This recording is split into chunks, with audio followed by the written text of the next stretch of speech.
Alright.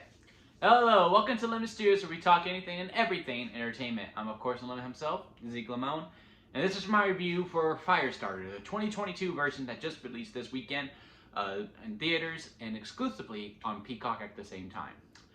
I'm curious to see how this video will do, because judging by how the theaters were, and, how easy it was to get to this on Peacock, doesn't seem like there's a whole lot of buzz around this film. A pretty good trailer. I would say that. Like, the trailer is definitely intriguing. I also just find it weird that now, Zac Efron's old enough to play a dad. I mean, that's just time. But, when I was watching him, he was, in High School Musical, and he was always, the teenage boy from 17 again. Like, always was the younger guy. Now he's playing a dad. It's just weird. Makes me feel old. It makes me feel old that I have now seen that, yeah, he can no longer play a high school student. He's now full-on dad. And I'm a huge fan of Zac Efron, in all honesty.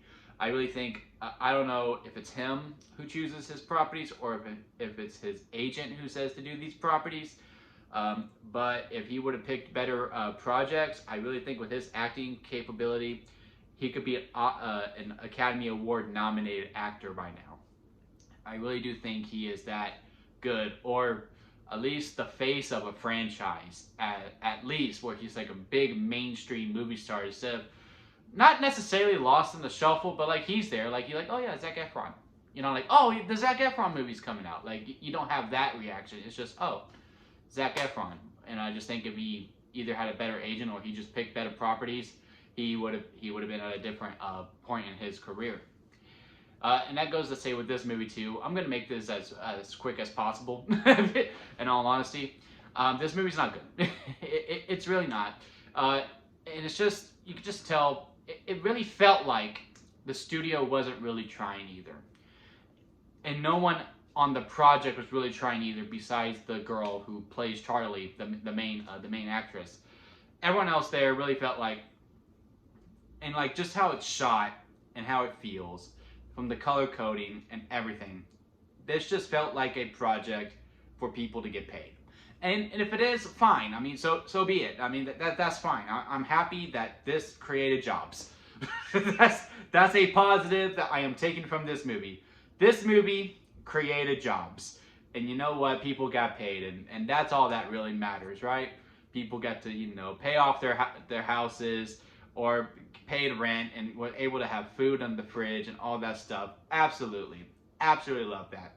That's really the only real compliment that I can give this movie, is that it's created jobs. Very, very base script. It's also 90 minutes. This is a very good concept. I mean, it's from Stephen King. Most of Stephen King's novels are very, very good concepts. And like, this is a really good, I haven't read the book, but I read things just to compare it to, just to bring it into this review. And I heard that in the book, like, the parents get these powers because the government makes them do so many drugs like LSD and so on and so forth, where it messes up their brain so much, or it powers their brain so much that they get these powers, and then they have Charlie. That's what I read anyway. I haven't read the book, so if I'm wrong, we blame Google, right? Because that's where I looked it up. And that's not really a case here. They've kind of always had the powers, and then they have Charlie, and like the government's at. Like, everything's just so rushed. It's just a collective of scenes, pretty much. And, the colors are boring on it. Like, there's nothing to really dazzle at. The music is pretty interesting as well, but it doesn't really fit with the film. I will say, Zac Efron, even though I'm a huge fan of him, he was phoning it in. And it really just seemed like, all right, it really felt like, again, a movie where everyone wants to get paid, but also was like, let's just get this over with. Let's just go. I didn't care for anyone. Not at all. Not even Charlie. It was like one of those superhero movies, and that's another thing that Blumhouse was probably doing. Like, okay, well, what's modern today? All right, everyone wants the superhero stuff. Let's cash in on this. What's something that fits our brand, kind of, that we can do? Oh, Firestarter. Okay, let's do that. That we have the rights to Firestarter. Okay, yeah, let's do that. That's superhero-y, because they even make a point of it, and it's in the trailer as well. You're a real-life superhero. Like, they were really trying to cash in on that superhero money, and, audiences could see through that. And I think in the trailer as well, they could see through that, which is why this thing isn't making any money whatsoever. But again, people got paid. That's all I'm really trying to tell myself. People got paid, and that's all that really matters. If I had to rank this on the limit scale, where sour is the worst, and expired store-bought, then store-bought, then lemonade, freshly squeezed lemonade, and then strawberry lemonade, this is a sour lemon. Again, very base script. Everyone was phoning it in. It was just like it seemed to collectively to get to the finish line. I think this is a very interesting property of a daughter who has these powers and a father who's struggling. Do I train her or do I have her keep it hidden in? If this was like a series, maybe, but that's such a redundant like criticism of movies now, because like anything would be better with a series, it seems like. But I really do feel like with a series, this part we'll go into just to really dive into everything and really get to understand everyone, especially a character that they meet down the road and they go to their house. Like that character was like just kind of there when I feel like they could have had a much more thing. But yeah, this is the second movie of 2022 that's with Deepwater, that's on Hulu. That is the sour lemon, which is the bottom rank of that I can give on the lemon scale.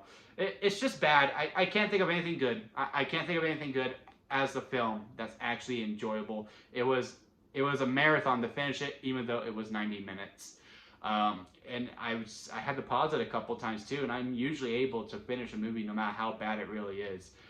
So yeah, those are my thoughts on Firestarter. What are your thoughts? Comment below and let me know. If you like this video, give it a thumbs up. And if you like me, hey, hit that subscribe button as I'm trying to grow into my YouTube career. The goal is to get to 100. And that'll be it for me, guys. And I'll see you here next time at Limit Studios.